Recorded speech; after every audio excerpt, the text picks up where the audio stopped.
मी शिर्डीमध्ये आपल्या पिशांचा धंदा करतो. माझं पेट्रोल संपलं म्हणून मी ना एक जणाला गाडी टाकलायला लावली. इकडे गेलो तर इकडे पेट्रोल नाही आहे त्याला. पण आता मग करायचं काय आम्ही अपंगांनी? अशा सुविधा म्हणले नाही म्हणलं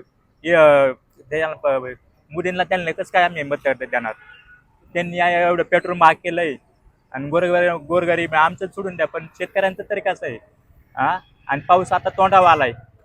हा, पीक पाणी हाताचे गेलं तर ते कसं काय हे करणार शेतकरी तरी? माझ्या गाडीचं आता पेट्रोल संपलंय. आता मला मग चांगले लोक ढकली त्यात हातापायाने हे करतात आणि मी आता आता रांगवतोय. मी कशी गाडी टाकणार? मला पेट्रोल नाही तर मी काय करणार मग? ते आता पेट्रोल इथं आलं पेट्रोल भरायला, तिथं पण पेट्रोल बंद आहे. मग आता मी जाणार तरी कसं? आता ऊन कसं आहे? रांगत जायचं तर पाय वाजतात, पायात चप्पल नाहीये. मग आम्ही काय करायचं काय अपंगांनी? अपंगाला तुम्ही एवढे सुविधा तर द्या, कोटा तरी ठेवायला पाहिजे ना पेट्रोल पंपाचा. पेट्रोल दिलं थोडंफार, गोरगरिबांना पेट्रोल, अपंगाला पेट्रोल दिलं पाहिजे थोडं, असं माझं म्हणणं होतं. चांगले चांगले कसं आहे हातापायने ढकलत गाड्या, पण अपंगाने ढकलणार कसं मी गाडी?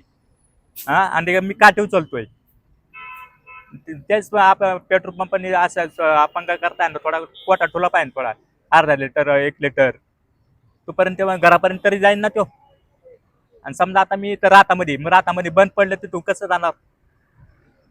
गाडी तिथे ठेवायची, रिक्षाने जायचं. मग त्यात माझं एवढं फक्त म्हणणं आहे, पेट्रोलवाल्यांनी फक्त अपंगासाठी ना अर्धा 1 लिटर पेट्रोल ठेवलं पाहिजे. अपंगाच्या गाड्या आले तर त्यांना टाकून द्यायला पाहिजे, असं एवढं माझं म्हणणं आहे. अपंगाचे असं हे नाही झालं पाहिजे.